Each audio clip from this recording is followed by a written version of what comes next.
Selamat datang kembali di channel Borneo Trader. Bagi Bapak Ibu dan teman-teman yang baru pertama kali menemukan channel Borneo Trader di YouTube, saya ucapkan selamat menonton dan selamat bergabung. Di video kali ini saya akan menganalisa ada 7 saham. Yang pertama INTP, kedua SMGR, ketiga IRA, keempat INAP, kelima KF, keenam BMMS, ketujuh TKIM, dan ke-8 INKP. Langsung saja ke saham pertama. Ada INTP yang hari ini ditutup. Kita langsung saja ke saham pertama. Ada INTP yang di hari Jumat kemarin ditutup naik tipis 1,13% ke harga 11.100.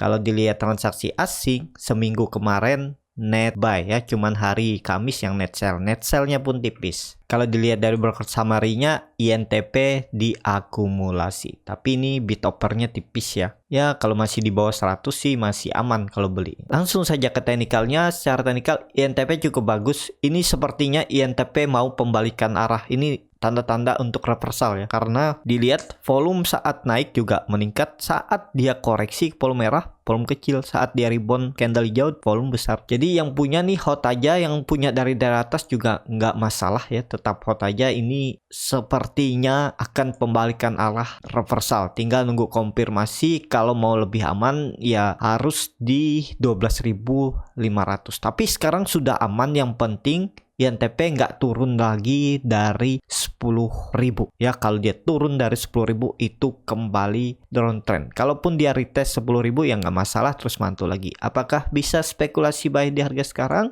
Ya ini jauh. Cut loss mepet bisa aja, cuman bisa ke trigger karena juga ada EMA 20 garis ungu ini yang bisa menahan harga INTP. Kalau mau coba beli INTP ini bisa ditradingkan swing trade seminggu 2 minggu ya, karena ini tarikannya jauh. Cut lossnya di 9.950 ke bawah, lossnya sekitar 10% dan rewardnya langsung tarik ke 12.500. Itu minimal tarikannya kalau melihat histori sebelumnya. Kalau yang punya dari bawah tetap hot aja, tapi resikonya ya lumayan juga nih. Kalau dibawa turun sampai 10.000, 10% nih. Pokoknya kalau teman-teman yang punya dari daerah bawah, dari 8.000, dari 9.200, profit taking aja kalau INTP ini kembali turun dari 1.000. Memang agak membingungkan ya, tapi pasti Bapak Ibu juga bingung ya, mau TP nggak? Atau sayang juga kan? Setelah 20% ini TP-nya jadi sisa 10%, 11%. Ya itulah resikonya kalau mau ikut naik lebih tinggi, karena supportnya itu kan di 10.000. Jadi INTP ini masih aman kalau nggak turun dari 10.000. Kalau Bapak Ibu mau juga boleh take profit. Kalau INTP ini tutupnya di bawah 10.800, take profit aja dulu, misalnya di 10.700. Itu kondisi profit sekitar 16%, nanti buyback di 10.000. Tinggal skenarionya kalau dia kembali turun dari 10.000 ya udah cut loss. Jadi seperti ini strateginya juga bisa ya. Nih, kalau Bapak Ibu yang punya dari 9.100 ya, kalau nantinya INTP itu turun minggu depan, dia tutupnya di bawah 10.700 ya cut loss saja, misalnya di 10.700 atau 10.600. Itu kondisi profit di 15%. Nanti kalau dia turun lagi ke bawah ya buyback di 10.200 atau di 10.100. Tinggal cut loss saja kalau dia tutup di bawah 9.850 nih. 3% ya masih untung sekitar 11% ya. Masih ketutup kerugiannya nanti kalau memang dia mantul ke atas, Bapak Ibu ikutan naik. Jadi yang mana cocok lah. Memang profitnya nggak sebesar waktu beli dari bawah. Kalau beli dari bawah ini kan profitnya, misalnya dia naik sampai 12.500, harusnya Bapak Ibu sudah profit sekitar 37%.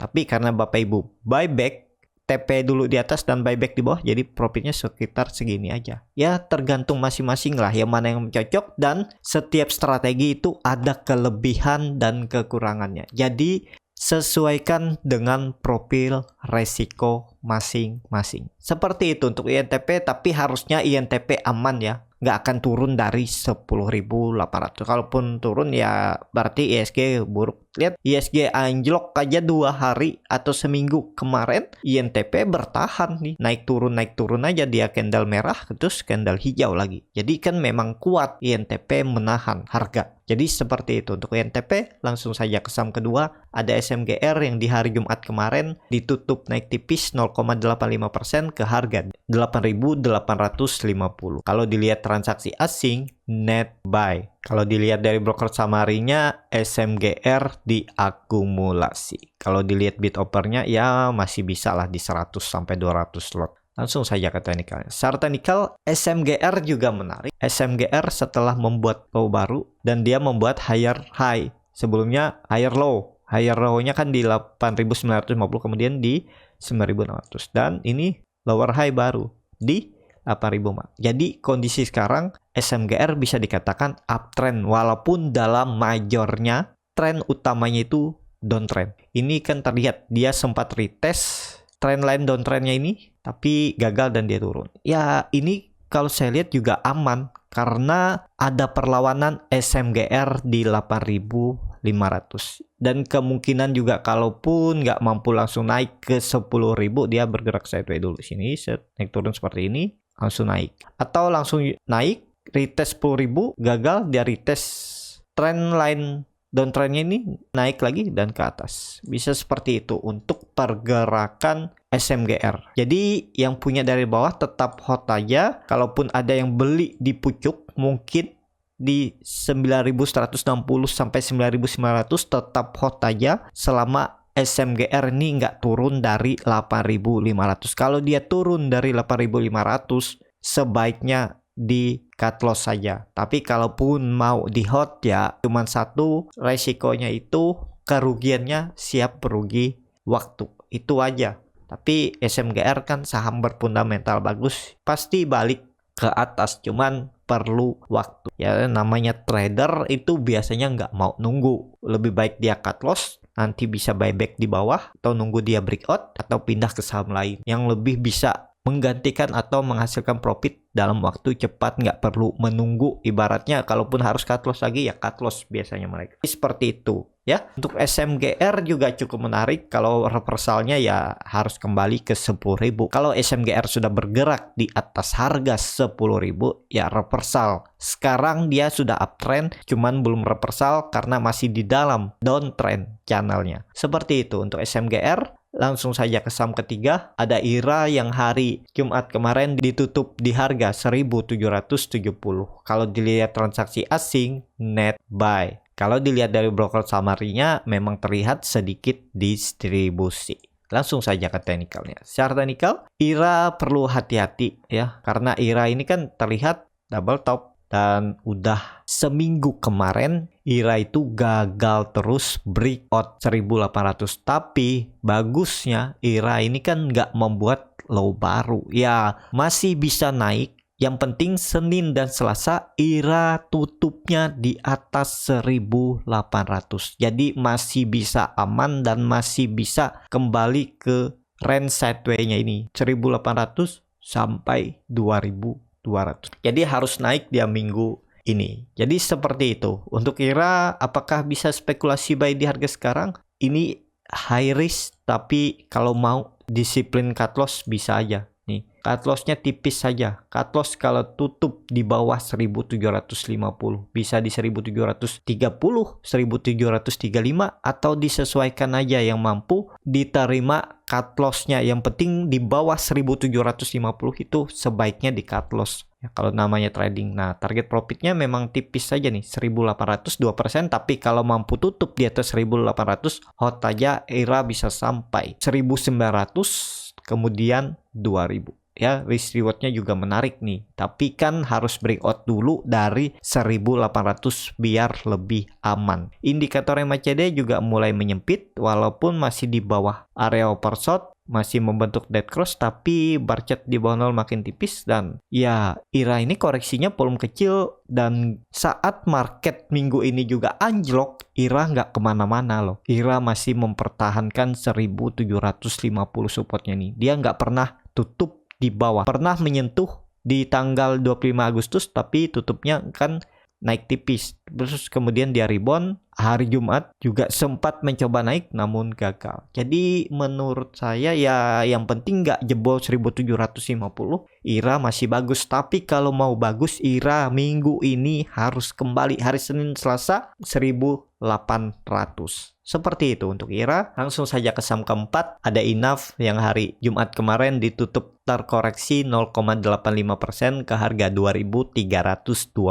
Kalau dilihat dari asing, net sell. Kalau dilihat dari broker samarinya, INAF didistribusi. Tapi ini sahamnya nggak liquid ya, hindari lah. Tapi kalau yang punya saya akan analisa dulu. Langsung saja ke teknikalnya. Secara teknikal, INAF ini masih aman ya selama di atas 2300. Ini kan ada bisa dibilang neckline juga. Ini resisten yang berapa kali diuji, bahkan dari 20 April 2021 dia nggak mampu naik ya. Akhirnya dia mampu naik volume besar dan rally sampai 3400 ya. Semoga aja dipertahankan, dan kemungkinan INAF seminggu ke depan bergerak di range harga ini. Supportnya 2300, resistannya 2400. Ini kan juga berapa kali dia coba uji resisten 2400. Kalau sekali lagi mampu lewat, ya harusnya bisa sampai 2600 atau minimal 2500 dulu lah ya. Ini berapa kali juga diuji namun terus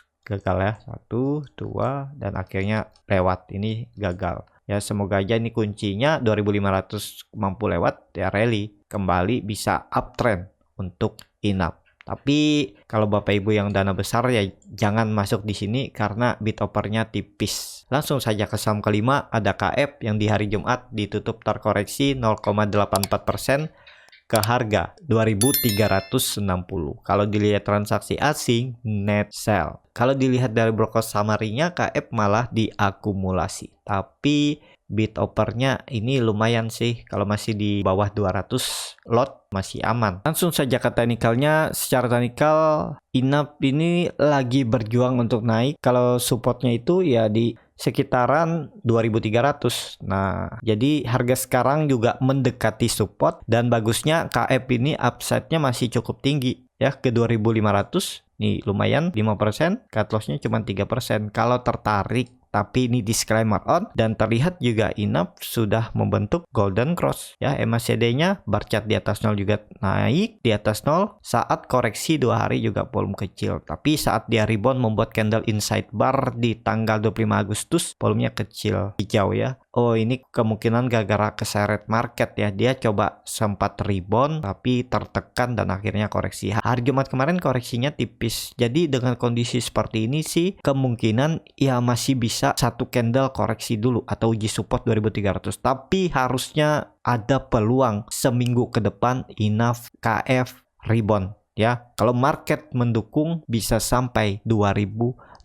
Kalau mau coba spekulasi buy ya silahkan, tinggal cut loss saja kalau tutup di bawah 2300. Kalau dapat harga di dekat-dekat 2300 yaitu bagus. Misalnya di 2320, 2310 atau 2330 ya, biar cut loss-nya lebih tipis dan profitnya lebih besar. Jadi seperti itu. Untuk KF ini bisa dibilang masih downtrend walaupun mulai terindikasi konsolidasi atau membuat base atau sideways ya. Jadi seperti itu. Untuk KF langsung saja ke saham ke-6, ada BMAS yang di hari Jumat kemarin ditutup di harga 1000 sama harga penutupan pada hari sebelumnya. Kalau dilihat transaksi asing kembali net buy dan nilainya juga cukup signifikan di hari Jumat. Kalau dilihat dari broker summary-nya, BMAS diakumulasi. Ini bukan broker biasa ya, akumulasi BK JP Morgan 100.000 yang jual tipis-tipis. Langsung saja ke teknikalnya. Secara teknikal BMAS juga cukup menarik. Dia berapa kali coba turun dari 1000 tapi kemudian ada yang cover, ada yang siap beli dan tutupnya tetap di atas. Ya sempat memang tutup di 980 tapi kemudian besoknya naik. Ini kan 25 Agustus dia turun terus kemudian dia naik. Jadi menurut saya juga cukup bagus nih BMAS, cuman perlu kesabaran aja kalau mau coba spekulasi buy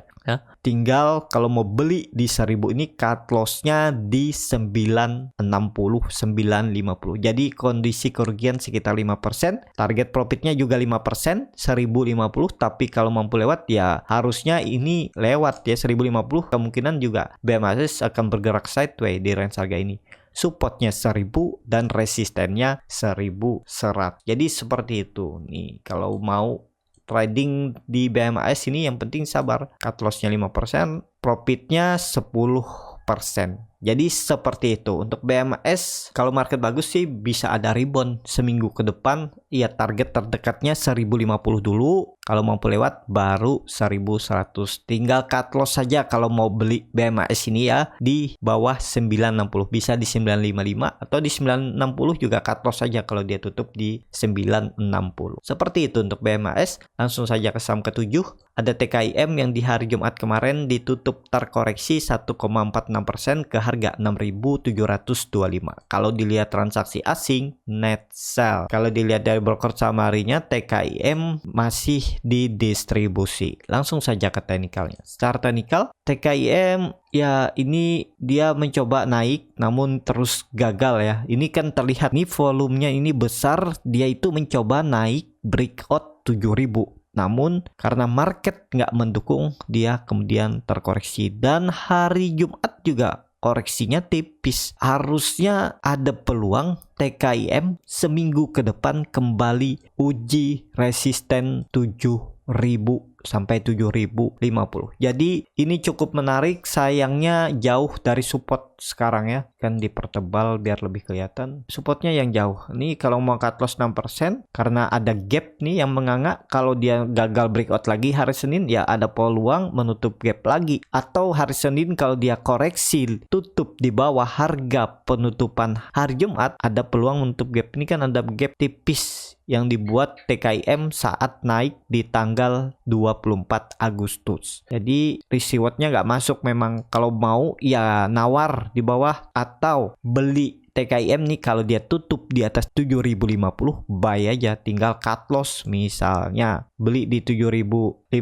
atau 7070, cut loss aja kalau tutup nih di bawah 6.800, bisa di 6.700 atau 6.650. Itu kondisi kerugian sekitar 5%. Tapi ini yang menariknya, kalau TKIM ini confirm breakout 7.050, dia bisa sampai 8.000 kenaikannya, 12%. Jadi risk rewardnya juga menarik 1:2 ya. Belinya buy on breakout atau nawar di bawah sedikit di 6.500 atau 6.450 ya, sekitar menutup gap ini. Kan ini terlihat TKIM ini masih bergerak sideways di range harga ini. Ya kalau mau aman belinya di bawah sekalian atau nunggu sekalian breakout. Perlu diperhatikan juga minggu ini, menurut saya juga menarik. Semoga aja langsung breakout, nggak turun dulu. Jadi seperti itu untuk TKIM. Langsung saja ke saham terakhir. Ada INKP yang di hari Jumat kemarin ditutup di harga 6.800. Kalau dilihat transaksi asing, net sell. Kalau dilihat dari broker samarinya, INKP didistribusi. Langsung saja ke teknikalnya. Secara teknikal, INKP menarik walaupun didistribusi, tapi INKP mempertahankan area support 6.650. Jadi ini aman karena INKP kan terlihat juga dia membentuk bullish divergence. Jadi ini harusnya ada tanda-tanda INKP reversal. Tapi disclaimer on ya, belum aman. Kalau reversalnya itu harus breakout dari 8.000.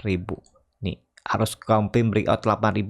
baru reversal. Jadi INKP juga menarik. Kalau mau coba spekulasi buy ya tinggal cut loss kalau tutup di bawah 6.650. Cut lossnya bisa di 6.550. Ya udah tinggal cut loss. Target profit terdekat itu 7.200, 5%. Risk rewardnya juga menarik kan, 1:2. TP-nya 6,7%, cut loss-nya tadi 3,5%. Dan arah selanjutnya harusnya bisa sampai 8.000 untuk INKP. Jadi cukup menarik juga untuk INKP. Ya kalau mau simpan untuk midterm 1-2 bulan ke depan juga bagus nih INKP. Yang penting INKP nggak turun dari 6.800. Seperti itu untuk INKP. Ya cukup sampai di sini untuk video kali ini. Terima kasih untuk Bapak Ibu dan teman-teman yang sudah menonton video ini sampai selesai. Apabila channel Borneo Trader ini bermanfaat dan bisa menjadi bahan pertimbangan Bapak Ibu dalam membeli, menyimpan, dan menjual sahamnya, bisa klik tombol berlangganan dan nyalakan lonceng notifikasi. Ada kritik, saran, ataupun pertanyaan, bisa langsung tinggalkan di kolom komentar. Bagi Bapak Ibu dan teman-teman yang baru belajar trading, masih bingung memilih saham, bingung membuat trading plan, bisa join trading bersama Borneo Trader. Nanti dipilihkan saham-sahamnya dan dibuatkan trading plan-nya beserta chart dan akan diulas kembali di malam harinya. Bisa join trading bersama Borneo Trader. Kalau tertarik, DM Instagram Borneo Trader. Sampai ketemu di video selanjutnya. Tetap semangat, semoga bisa terus cuan.